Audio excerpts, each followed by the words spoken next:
Yes. Yes. And welcome. Okay, so we're gonna get in. We'll start with like sort of the story and. Can I use this?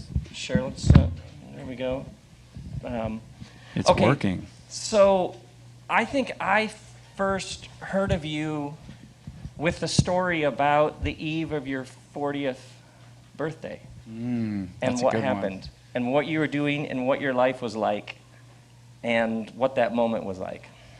Well, first of all, thanks for having me up here. What a beautiful collection of beings here to raise the vibration. They are. Yeah. I'll tell you that right now. Yeah, and I like how you asked who went to all of the various vegan restaurants around the neighborhood, right? All the cool people are at Crossroads as like the vegan restaurant at the moment. Anyway, so I just turned 50, but a little over 10 years ago, when I was 39 years old, I was living a very different life. At that time, I was about 8 years sober. I'm a recovering alcoholic.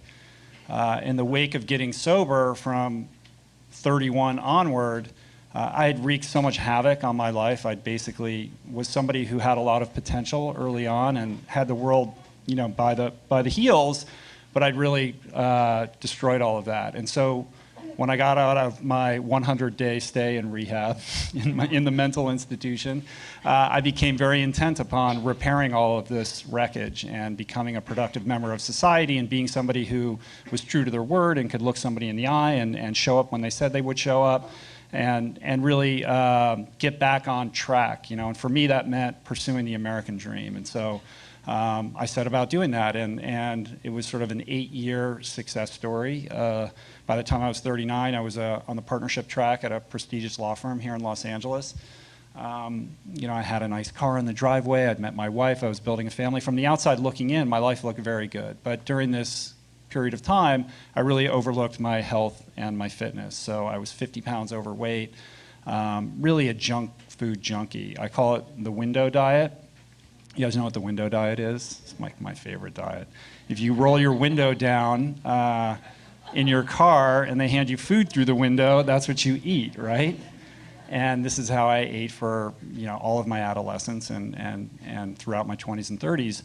And it's a lifestyle that left me, like I said, 50 pounds overweight, but on the inside really kind of like depressed, unenthusiastic about my life, like a classic couch potato hurtling into middle age, right? On a crash course with chronic lifestyle illness, watching a lot of Law and Order reruns and kind of soothing my depression. I'm an expert on Law and Order, by the way. So I was having this existential crisis about my life because one of the things that I learned very early on in rehab, once the fog had cleared, I remember a counselor came up to me and he said, "Rich, are you a human being having a spiritual experience, or are you a spiritual being having a human experience?" And I was like, what are you talking about? Like, I don't understand the question, let alone, I can't even begin to unpack what that means, but it always stuck with me, and today I very much, as we all are, we're spiritual beings having a human experience. Although my wife likes to say that she's a multi-dimensional being having a simultaneous experience. So that's like next level, I guess. I'm not there yet. That's the graduate course. That's like the PhD. Did the guy who asked you that question tell you that he was who he was quoting? No, who is the original? He's quoting Pierre Desjardins, yes, who is a I've heard French Jesuit paleontologist. And if you're going to have a title, be a French Jesuit paleontologist. That's cool. I would like to be I would that. recommend his Divine Milieu if you're going to start somewhere, or his collected writings, or maybe his book on the Omega Point. Side note. Continue on. So as I'm exploring what this means to be a spiritual being having a human experience, I started to have this existential crisis about how I was living, because I was like a square peg trying to jam into a round hole, like being this corporate lawyer. As I continued to develop, I realized I was very much at odds with a more authentic version of who I was. And so shortly before I turned 40, like the eve before I turned 40, this existential crisis sort of collided with this health crisis that was percolating in this kind of perfect storm situation where I'd been working late, I came home, my family was asleep, and on the way home I stopped at Jack in the Box and picked up my bag of burgers and ate them in the car like I always did. And as I made my way up this simple flight of stairs, I had to pause halfway up. Like I couldn't make it up the flight without taking a break. And I had tightness in my chest, and I was buckled over, and sweat on my brow, and really fear in my heart that I really was, on the precipice of having something very wrong with my heart. And that was a very specific, crystallized moment where I realized that I needed to change how I was living. Okay, and Rich wrote a book called Finding Ultra. So you tell, like, is it the next day? You go for there's a moment soon after that when you go for a run, isn't it? So what happened was that kind of launched me into this exploration of how to eat better and live better, and I did this experiment on myself of trying to find a way to eat that would allow me to feel good, and that's a whole story that played itself out over about a 6 or 8 month period. But I ended up adopting a plant-based diet, and this is something that agreed with me in ways that I would have never expected. It rejuvenated my health. It gave me a sense of vitality and energy levels that I hadn't experienced since I was a kid. So I started to actually have a desire to exercise again, to get fit. I had been a swimmer in college, but that was very much a past chapter of my life. And now I had like this verve for doing that again. So I started to go outside and move my body, and pulled a dusty pair of running shoes out of the closet, and my wife bought me a bike for my 40th birthday. And I started participating and just being outdoors and moving my body. And I didn't have any, I had no desire to becoming a competitive athlete in my 40s. I just wanted to lose the gut that I had, and I wanted to be able to enjoy my children at their energy level. But every week that went by, the weight just kind of disappeared, and I felt fitter and stronger, and really was connecting with this inner joy that I had lost, like just the simple pleasures of the sun on my shoulders at dawn, or jumping into the ocean, like these very primal things that have brought me so much happiness as a young person, but I'd really kind of disconnected from. But about 3 or 4 months in, to answer your question, about 3 or 4 months into this kind of experience that I was having, I went out for a trail run on a weekday morning at a trail near my house, and my intention was just to run like 45 minutes or an hour, something like that. I had stuff I had to do that day. And it was one of those days where like everything clicked. They call it like being in the zone, or like now they call it being in a flow state. I guess that's like a sexier version of the same thing. But I had that experience, and I just felt like, I felt unbelievable. And every mile that I ran, I felt better than the mile that preceded it. And I just decided to play this out and keep going and see what I could do. And I ended up running 24 miles that morning, which was way beyond anything I'd ever done, and it just astounded me. How long did it take? So, I wasn't even keeping track. I mean, I don't know, probably like 4 hours or something like that, 3 hours. I wasn't going fast, but it was weird when the dust settled and I finished, because I didn't bring any water with me. Like, we're in a desert. Like, I didn't bring any water. I wasn't planning on like going that long, right? So I ended up like, it was an out and back run, and I ended up turning around sooner than I actually wanted to, because I was like, if I pass out in the desert here, like, who's going to find me, right? I was in the middle of nowhere when I was doing this run. So, but anyway, in the wake of that, I thought... How far had you run before that? I mean, I would go out for like 5-6 miles at the outset. So this was like, just completely blew away anything that I had done before. And how were you processing that, like, oh... So you're like mile 10, mile 11, mile 16, I guess we'll just keep going. Yeah, let's just keep doing it. Let's see where this goes. Yeah. Well, here's what's behind that, to kind of go behind it a little bit. I mean, I think what it did, that experience, showed me just how incredibly resilient the human body is.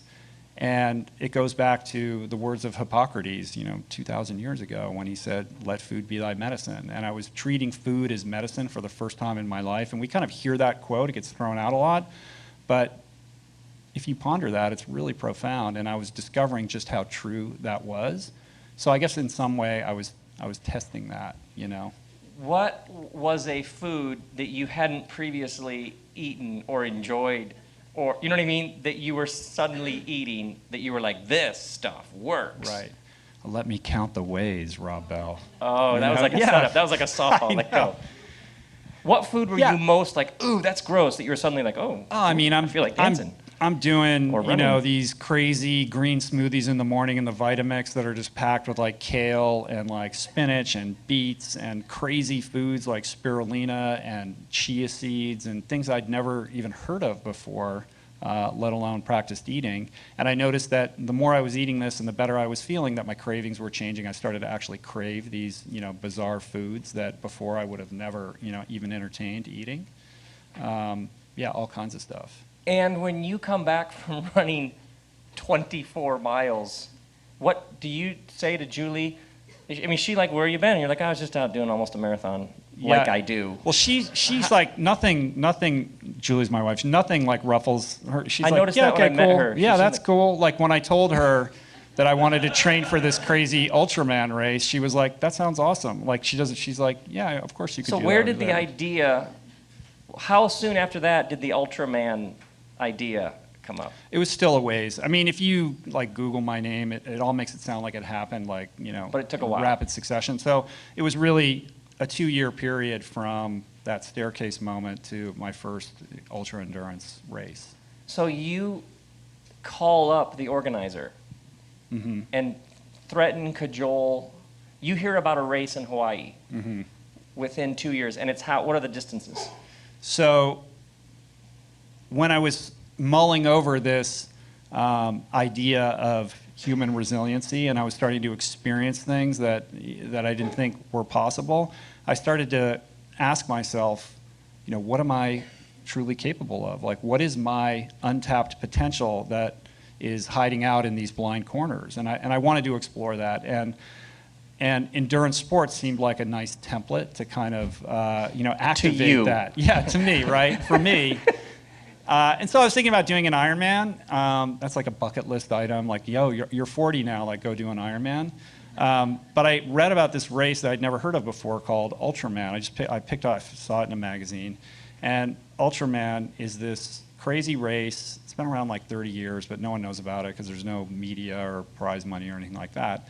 But it's actually double the distance of an Ironman. It's a 3-day, 320-mile double Ironman distance triathlon that over this 3-day period, you circumnavigate the big island of Hawaii, which is like a super freaking big island. How far is the swimming? So it breaks down like this. The first day you swim 6.2 miles in the ocean, and then you get out and then you get on your bike and you race your bike 90 miles. And then you go to sleep. It's like a stage race. And the next day you wake up and you race your bike 171 miles. And then the third day, you celebrate this lunacy by running 52.4 miles, a double marathon, to end up where you began. So I read about this race, and I just thought, who does this? Like, people actually volunteer for this? Like, they want to do that? And, like, human beings are capable of doing something like this? It just blew my mind. But it was also one of those things where it made no logical sense whatsoever, but this switch flicked. Like, this switch went on in my head, and I was like, or in my heart, and I just thought, I'm going to do that. Like, no logical foundation for that occurring to me. What kind of reasoning is that? Yeah. I was talking today about abductive reasoning. There's deductive and inductive reasoning, and abductive reasoning is when something abducts you. Drives you around the block in a panel van and dumps you out in front of a 7-Eleven, and now you just know it, and you don't know how you knew it. That is exactly what happened, because it doesn't make any sense. It's an actual panel van. Yeah. I'd never run a marathon. I'd never, done a half Ironman, let alone an Ironman. So the idea that suddenly I was like obsessed with the idea that I was going to do this race, like it just was, it makes no sense at all. And do you have to qualify to get into the race? So it's limited to just 35 invitation-only athletes from around the world. They keep it very, very small. And part of that is because every athlete has to bring their own crew. Your crew supported. They don't even close the roads during this thing. Like, it's very old school. So yeah, and I had no credentials or resume to petition the race organizer to let me in. So that's when I started to tap into my lawyerly skills.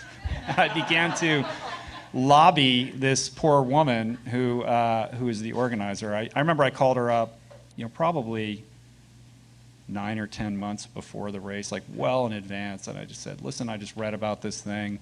I know it sounds crazy, but tell me what the qualifications are. Like, do I have any, like I was basically asking her to tell me to adopt another dream. I was like, tell me I'm crazy, tell me I shouldn't be calling you.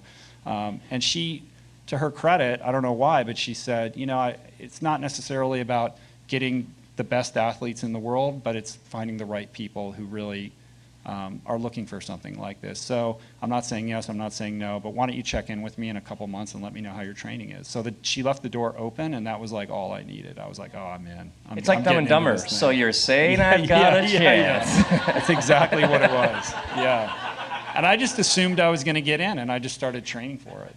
Yeah. And then you show up in Hawaii. You have to get a crew. Right. So are you like getting friends and being like, I need you to be my crew? And they're like, what are we doing? And you're like, we're going to Hawaii. Yeah. To do what? Well, that's a long story. Yeah, exactly. I recruited like a couple buddies of mine that knew nothing about what was going on. But I didn't know anything either. I was like, come on, it's going to be awesome. We're going to just cruise around Hawaii. It's going to be great, And what made it tricky, this race happens over Thanksgiving weekend every year. So everybody has plans on Thanksgiving, right? So it was actually pretty hard to find friends who were available to do it. But I hoodwinked a couple buddies into doing this thing, and none of us knew anything. So we show up like the bad news bears, for this event. And the race, and what's the race like? So the race it's beautiful. This is a world championship event. So there are unbelievably elite athletes that turn up to vie for the podium and to win this crazy thing. And I just remember showing up and looking around and going, oh my God, I'm in like way over my head. Are you intimidated? Are you like adrenaline? Are you like... Well, I was intimidated, but I was also excited. Like I felt I had this, sense that this is where I belonged. And what really drew me to it was it wasn't about how many people can I beat or how fast can I do this.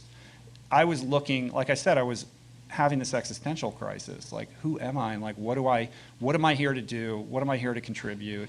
What is it inside my heart that is underexpressed? And I didn't know the answers to any of those questions. So I was using the training and this race as a means of deepening my sense of self-understanding. And this race really, what drew me to it initially was that it's so much more than a race. Like, it's this spiritual odyssey, right? And of course, there are people that want to win and they're racing, but at the same time, the primary objective and the kind of organizing principle around it is that every single person who participates in it, whether you're a crew member or an athlete, is that at the conclusion of this 3-day period, you've had a life-transforming experience. And that's what I was looking for. I was looking to transform my life, and I was using this as a tool, as a vehicle for figuring that out for myself.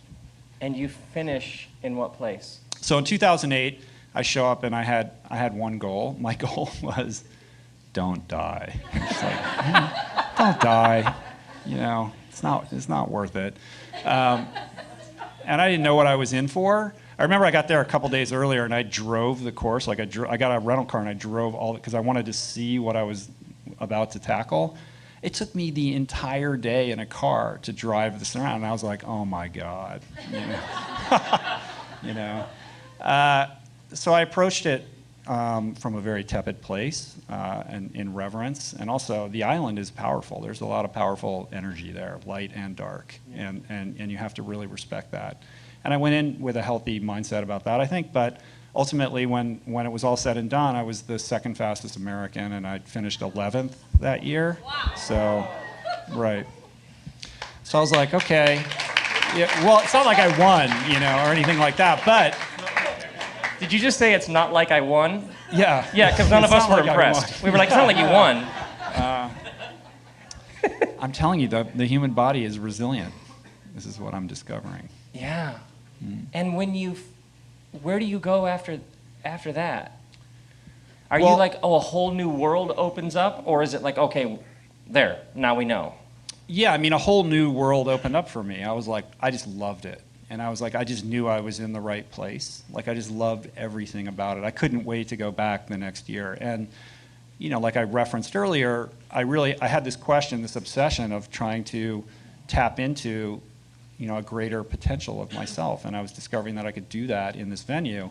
But doing that one race didn't satisfy me like I'd answered it. Like, I felt like, oh, I only trained for this thing for 7 months. I didn't know what I was doing. Like, I'm going to come back next year and actually race it and see what I'm capable of doing. So that's what I did. So I showed up in 2009, the second year, and jumped in the ocean. And when I got out of the 6.2 mile swim, I had a 10-minute lead on the next guy. And I held that lead the entire day for that 90-mile bike leg. So I won that stage one. Like, I was winning this world championship event by 10 minutes. I'm like a 43-year-old corporate lawyer. You know, I'm like, what is going on? Like, something weird beyond my understanding is happening. And I remember going to sleep that night thinking, there's something about this plant-based diet, I think, that's working well. I better not tell anyone about it. He's like, yeah. I'm going to keep that my little performance secret, I think. But the next day didn't go so great. I crashed my bike about 30 miles into the 171-mile bike leg and landed on my left knee and my left shoulder. I took all the skin off my left shoulder, and my knee swelled up. There was blood everywhere, and I broke my pedal, and I thought my race was over. When you tell that story in the book, I put the book down and had a cathartic sobbing. Oh, wow. I had, it was an overwhelming, I love this guy. I'm going to be friends with him. I had one of those super fan moments. And here we are. I know. This is amazing. It's fantastic. Yeah. I'm trying to stay calm. But I was so that feeling like we had come along with you, and then your line, and you describe it like you're in the middle, kind of in the middle of nowhere, with blood everywhere and your bike broken, and it's like, oh, and yeah. I'm trying to set up the cliffhanger here, and then Right. and then. So,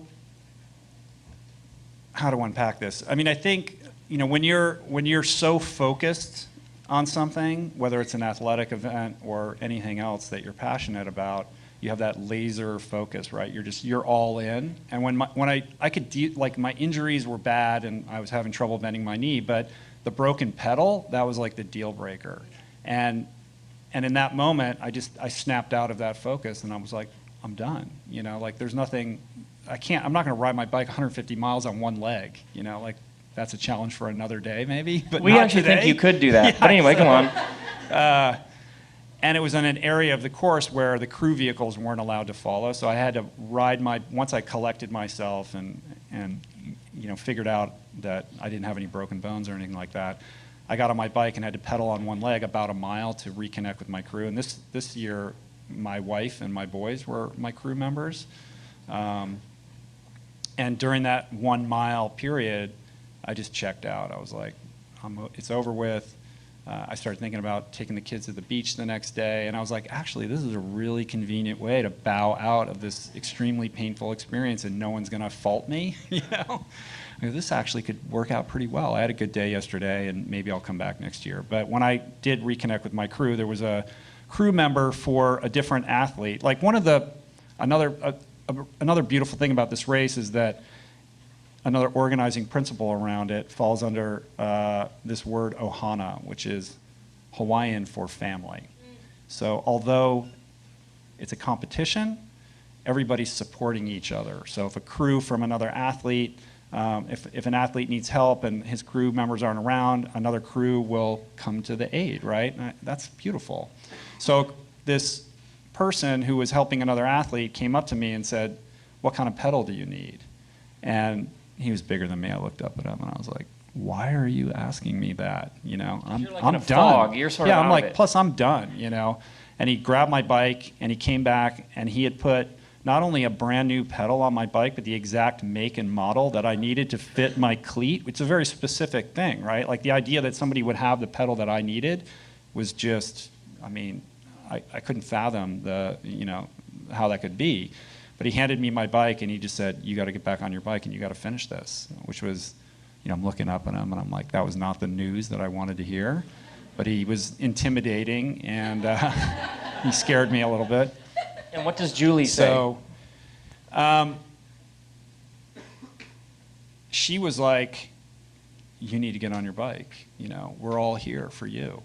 We're all here for you. And my family had every time. Yeah. It just kills me every time. My family had sacrificed a lot. My family had sacrificed a lot for me to be there because they believed that this was something that I needed to do. And during this period of time, to put it in context, we were having a really hard time. We were having a lot of financial problems. We almost lost our house. There were plenty of times where we couldn't pay our bills. Like, it got so bad, they took our garbage cans away, and we couldn't pay the bill to get our garbage cans back, so we would have to put our garbage in our car and find an empty dumpster to, like, dump our stuff. Like, it was, there were times where, and I'm a father, I have 4 kids, days where I had to, it was like, how are we going to put dinner on the table tonight? And another partner might have said, enough of this nonsense, you need to go back to your law practice and focus on bringing home the bread.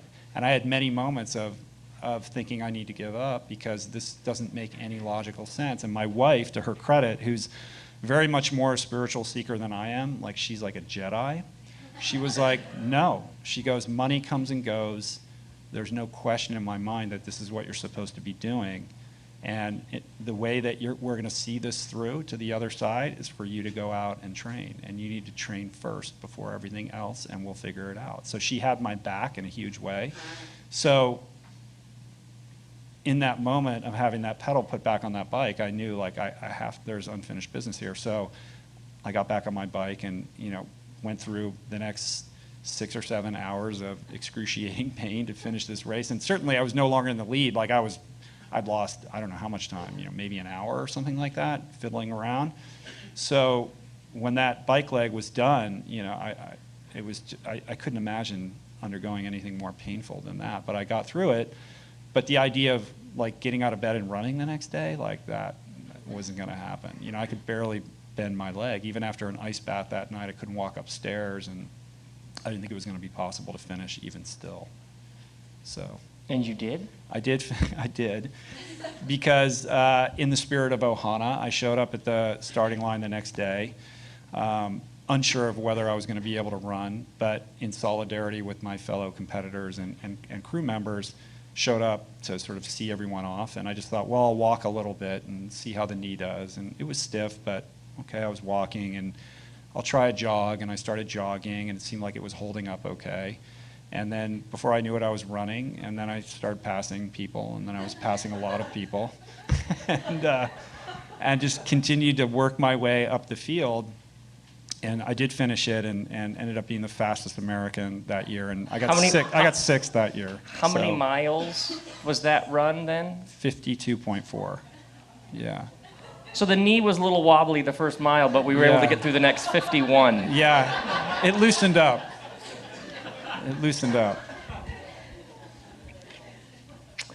You've mentioned, I've noticed in several places in your writing and speaking, you've mentioned those hours of training in those years, and this sense that the hours on the bike, the hours in the pool, that you were finding something, working something out, searching for something. Mm-hmm. You've talked about the agony of that sort of distance, but how it was doing something in you. And in the book, you get this sense like your whole life history and struggles and battles are somehow in that. Right. I think that my whole life I was somebody who never felt comfortable in their own skin. I was very much an outsider, very much an introvert, and would kind of go along to get along. I became a people pleaser, and I didn't have very good boundaries, and so I would just find myself in situations that I didn't want to be in all the time, and that kind of predicted the trajectory of my life and culminated in becoming an alcoholic and being in a career that I think was ill-suited for me, and sort of this existential crisis transforming into becoming this ultra-endurance athlete. What I was finding in the day in and day out training, I mean, the training for this thing became like a job. I mean, it's like 20, 25 hours a week of, an unbelievable amount of hours running and riding my bike, and a lot of alone time. So there's an active meditation component to that for sure, because you are with yourself. And above and beyond that, it's about acclimating to being in pain for a very long period of time, like extended periods of time, and it strips you down, you know. And after a while, you cannot hide or lie. You cannot hide from yourself or lie to yourself. You are forced to meet who you are in a very profound way, and that's what I was seeking, and that's what I got. And you know, people say to me in the context of the race and crashing, and people will say to me, you know, well, do you think you could have won the race if you didn't crash, or you know, are you upset? Or it's like, no, I didn't get into it to like beat people and be on a podium and get a medal. I got into it to deepen my connection with myself. And in the context of competitive athletics, if everything goes your way, that's great for the ego, but it doesn't really reveal too much about who you are, right? It's not a learning experience, right? It's when things go wrong and you're forced to make a decision, and that decision requires you to confront yourself in a profound way. That's a teachable moment. And that decision that you make will reveal who you are. It will reveal your character. And the training on a daily basis provided me those opportunities, you know, multiple times a day. And it's almost like, in Hinduism, there's Kali, right? Who's like the fire, like you burn in the fire. And so I was burning myself in the fire to burn that residue off so that I could be rebirthed as a new person. And so this was just the crucible that I chose to have that experience. So then you go from corporate lawyer, Jack in the Box, corporate lawyer, to you're now in like a global elite group of athletes who are like, who's this guy? Mm-hmm. And are there all sorts of, like, are there sponsorships, speaking, other races? Like, does your life, or is it much more like, no, you just get on the bike and... Yeah, no, I mean, if you want to make money, in ultra endurance sports is not an avenue to do that. No, it wasn't like, oh my gosh, you know, now there's all kinds of money coming in. It wasn't like that at all. I will say what did happen was people became very interested in how somebody could do these kinds of things without eating animal products, and that became a newsworthy story. So I suddenly found myself on the receiving end of a lot of attention that I didn't expect, because I was just doing this for myself. You know, I was trying to, I wasn't doing this for getting attention from anybody, but people were really interested in it. So like Sanjay Gupta from CNN comes to my house to interview me. Like, things got really weird, you know, in like a cool way. Like, that was awesome. But because you're Jack in the Box guy, and now CNN, and you're like, well, yeah. You know, I put the beats with the ginger, right. Yeah, and that's exactly. how we do it. Yeah, like I'm some kind of expert. I've only been doing it like 3 years or something at that point. But that didn't. But still, like a funny thing happened. I remember Julie always tells this story. Like, after getting all this attention, still like we were having trouble. Like, you know, I'm training. Like, there's no money coming in really. I'm still trying to practice law, but like everything's pretty hectic. And the day that Sanjay Gupta was coming to our house, we hadn't paid our gas bill in a while, and she was going to cook for him. And she was like, when I turn the gas thing on the thing, like, I'm not sure if it's going to work, you know, like with it. And it's like, that's what it was like. It was like it was a situation in which my life was going to explode in a miraculous, amazing way, or we were going to go down in flames in like such a, you know, thing. It was either or. There was not going to be any middle ground, you know. And so we were like on the fulcrum of that seesaw for, you know, a very long period of time before things balanced out. And then, when did the Epic 5 idea? How far from there? Mm-hmm. So the following year in 2010. I thought I was done. I was like, you know, because I got into this to ask my, you know, to sort of, you know, I felt like I'd answered those questions for myself. Like, I really had connected with myself in a profound way.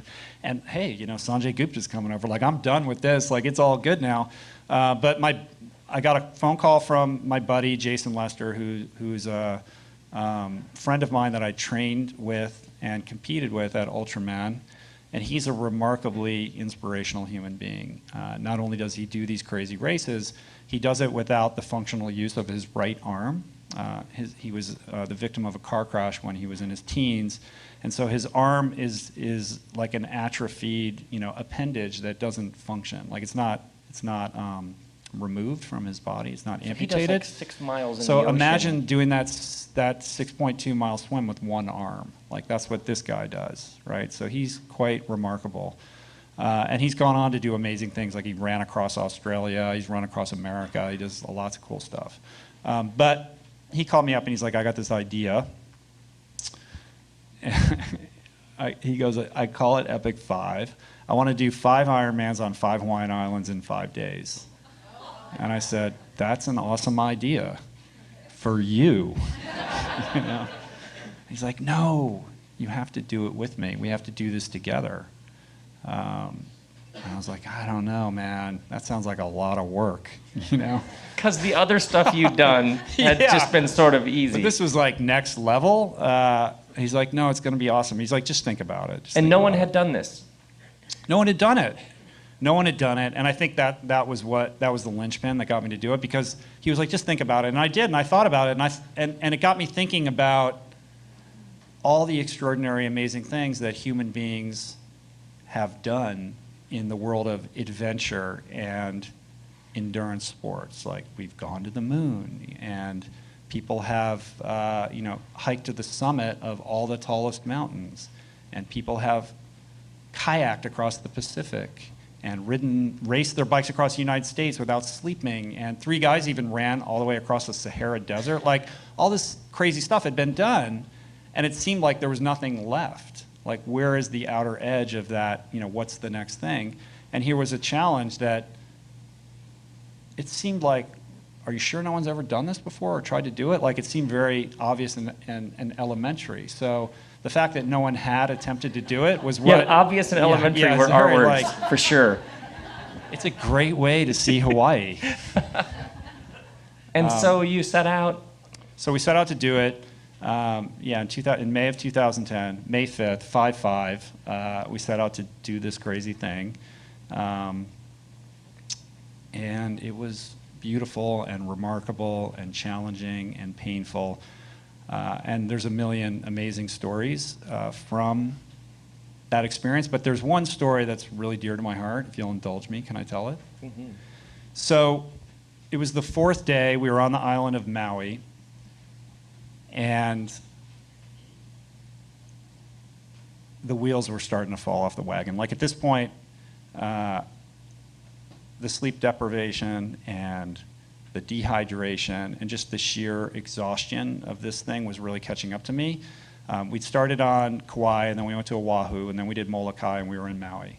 And the thing about this was that it wasn't really a race, it was a challenge, right? So it was about efficiency as much as anything else. Like, we don't want to go too hard, but the longer we're out, outdoors, the less sleep we're going to get, et cetera. And logistically, it was a nightmare because we had all this gear, and we had a couple of people helping us, but not that much support. And we had to finish the Ironman by a certain time every day so that we could make the last flight off the island to get to the next island, and we're schlepping all this gear on the plane. It was like insane. And so by the time we'd get checked into the hotel at the next place, like we were getting like 2 or 3 hours of sleep. So in addition to like doing these Ironmans, we weren't sleeping. And so this was the it was getting crazy. And so on Maui, come on, Rob, I'm gonna get Rob out on a bike. I would love that. Yeah, I just love that on, was it day 4, things were getting crazy? Yeah, things were getting crazy on day 4.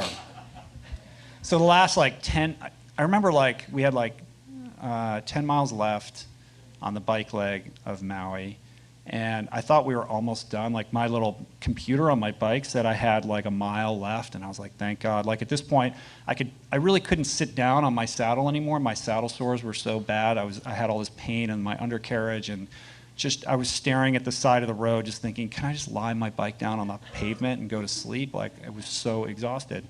And one of the crew guys drove up next to us, and he looked out the window. I was like, we got a mile left. And he's like, no, actually, that's a miscalculation. We have like 6 miles left. And I literally burst into tears. I just started crying, like it can't be. And so I kind of crawled my way to the end of this bike leg and just dropped my bike. And I was like, that's it, I'm done. Like, I can't the idea, because we still had to run a marathon that night, and I was like, the prospect of running right now, it had nothing to do with self-will or like motivation. Like, it just wasn't a physical possibility that this was going to work out. And Jason was hurting too, and I knew he was thinking the same thing. But of course, one of us has to say it out loud. Like, who's going to call it off? Like, it was this game of chicken. Like, I'm looking at him like, it's okay, we can go back to the hotel, you know, live to fight another day. And he wasn't budging. And right when I was about to say, that's it, I can't do it, the weirdest thing happened. So we were in this parking lot by this beach. It was Kihei Beach in Maui, where we had started the morning. And there was like maybe 8 of us. We had some volunteers that day. And Jason and I were sitting on the bumper of this minivan, you know, sort of in this no exit Jean-Paul Sartre, you know, dynamic. And from the distance, from the beach, my peripheral vision, I saw this woman coming up, walking towards us from the sand. And she stepped under a street lamp that illuminated her, and I could tell she was like kind of haggard, like she'd been out in the sun too much. She had like leathery skin. She was wearing this teal tank top, and she had a bottle in her hand. And she was kind of unsteady in her gait, and I realized, oh, she's like, you know, some drunk, like who's been down on the beach.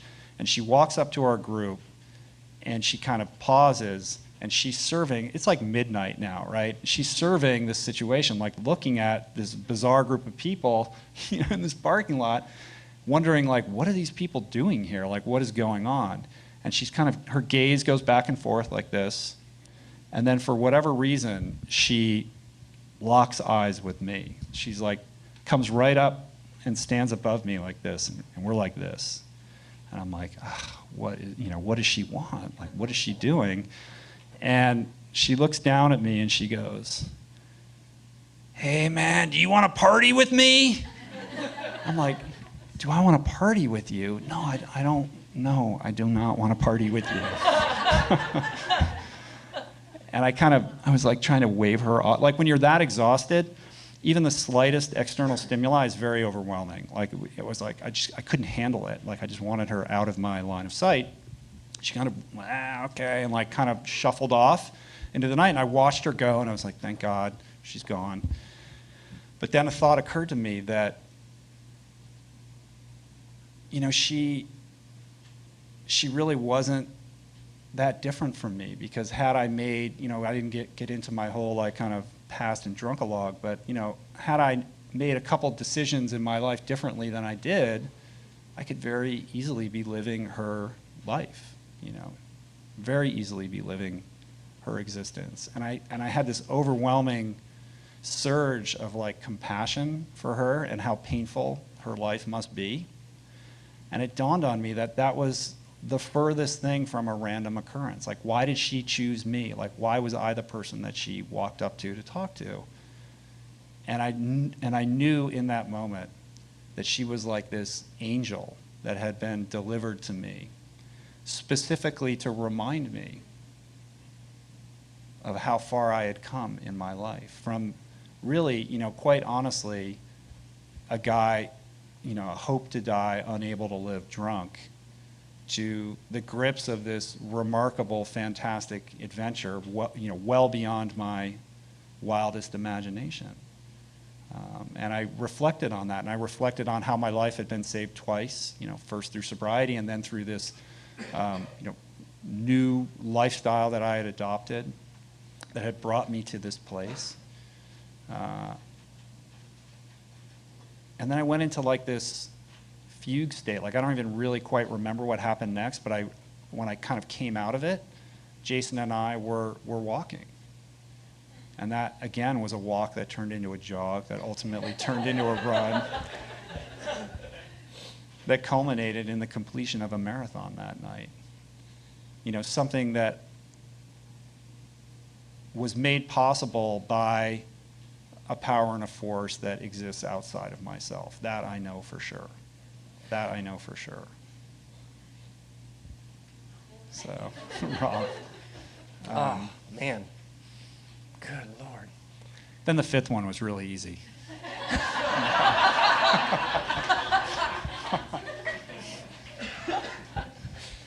Oh, I remember you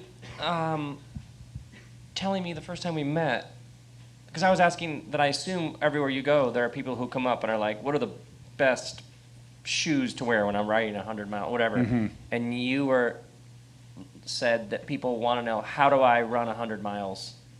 And you said you always say to them, why do you want to run Right. 100 miles? The why is the key. You know that, right? I do. Yeah. People think they know why they're making decisions in their life, but I'm convinced that most people are not clear on that, right? I certainly wasn't for most of the decisions I made in my life. Yeah. Yeah, and you get, so you use the word plant power, Mm-hmm. not vegan.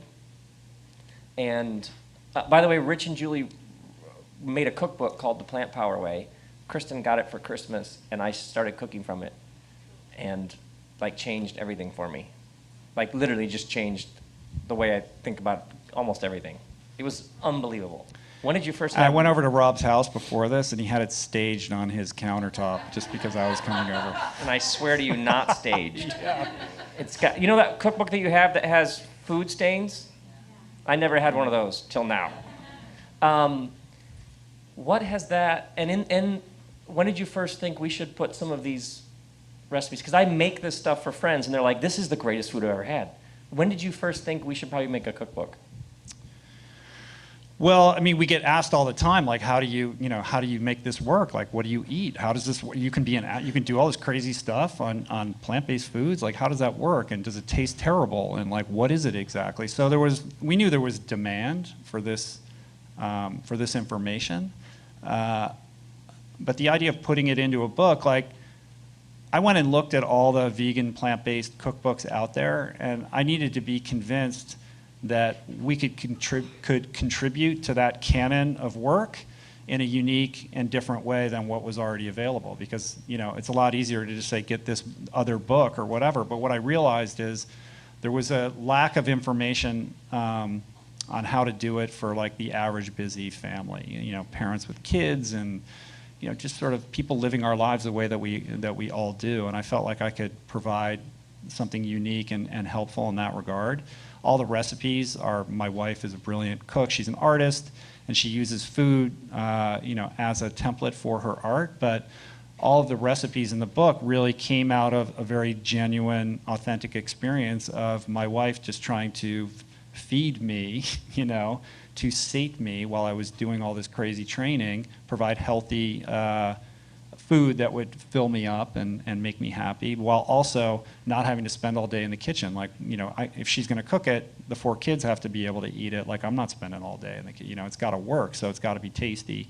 And so it really was a natural outgrowth of that experience that we had. And so the book is really, in addition to all kinds of recipes, it's a primer on how to access this lifestyle, for the average busy modern family, with lots of like tips and tools and things like that.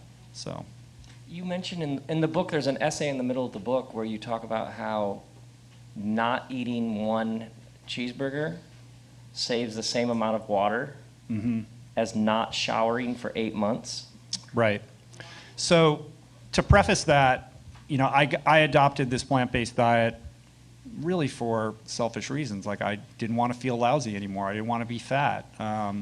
But I've been doing this now 10 years, and my motivations have evolved and shifted as I've learned more and become more aware of just how broken our food system is and the deleterious impact that it's having on not only our health, but on the health, our personal health, but on the health of the planet. So these have become issues that are very important to me. Has anybody in here seen a documentary called Cowspiracy? Yeah, you have. Yeah. So that's a movie that I was involved in helping produce, and it takes a look at the impact of animal agriculture on the health of the planet. And there's some pretty staggering statistics that come out of it that are all vetted. It all comes out of a report that the UN put out in 2008 that examined these things. And here in California, we're in the midst of a drought, but remarkably, it takes 1,000 gallons of water to produce a gallon of milk, and it takes 660 gallons. 1,000 gallons of water. 1,000 gallons of water are required to produce 1 gallon of milk, because animals are very inefficient, like middlemen, right? We have to, clear all this land to raise the grain to feed to the animal, and then we gotta put all these resources into the animal so that we can extract the food out of the animal. So it's kind of inefficient, right?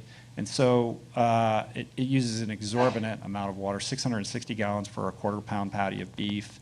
Meanwhile, animal agriculture occupies 45% of our available land that's workable for growing crops and grazing. It's decimating the rainforest at a rate of like 1 to 2 football fields a second. It's causing mass species extinction. It's also responsible for more greenhouse gas emissions than all of transportation combined. Like, we like to think, well, if we just get rid of if we all go electric, this will solve the problem. But animal agriculture is actually more negatively impactful than transportation. And these are all things that I didn't know.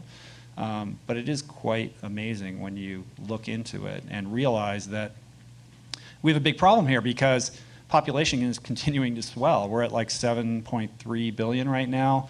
By 2100, they think they're going to be like 11 billion people on the planet. Like, how are we going to feed everyone, right? And factory farming is the most efficient way of raising animals for food. But when you look at what it's doing to the planet, it's really an unsustainable system. So we need to find better, more sustainable ways of eating and feeding everybody. The book for me was so overwhelming, because I was like, this is the best cheese I've ever had, and I just made it out of cashews and lemon juice. You know what I mean? It's like this, and there's a profound ethics underlying this that I think is a really, really significant contribution. So what do you do next? What's next? So we started doing these international retreats, which is pretty cool. We took a group to Italy in October, and this past May, 40 people, and had 7 days of life transformation, which is pretty cool. And we're going to Australia in February, so that's a new thing that we're doing. And I'm starting to put together a new book, and really my podcast is the main thing that occupies my day on a daily basis, my time. And I just love doing it. It's what introduced me, to you. It's how we got together, and it's been a beautiful experience in just being able to meet amazing people, positive change makers all across the globe who are doing wonderful, remarkable things to make the world a better place. And so I just want to be able to continue. I'm really happy and really fulfilled doing what I'm doing. I don't want for anything. I just want to be able to continue to serve. So it's, for me, whether it's a book or a podcast or a trip or a speaking engagement, they're all just different venues and platforms for trying to be of service. So to the extent that I can widen and deepen my ability to be of service, that's really my goal. So richroll.com, they can find you. The book is Finding Ultra. The cookbook is The Plant Power Way. Can you tell them the title of the next cookbook yet? So my wife, a lot of people are interested in going plant-based, but cheese, they're like, well, I'll do it, but cheese, come on, cheese is just too good, right? So she decided she was going to solve this dilemma, and she turned our kitchen into this crazy lab, and she's been experimenting with creating delicious plant-based cheeses, and I can say that she has succeeded in this regard. She's come up with some amazing things. So she has a book coming out, I'm not sure exactly when, sometime next year, called This Cheese is Nuts. So, yeah.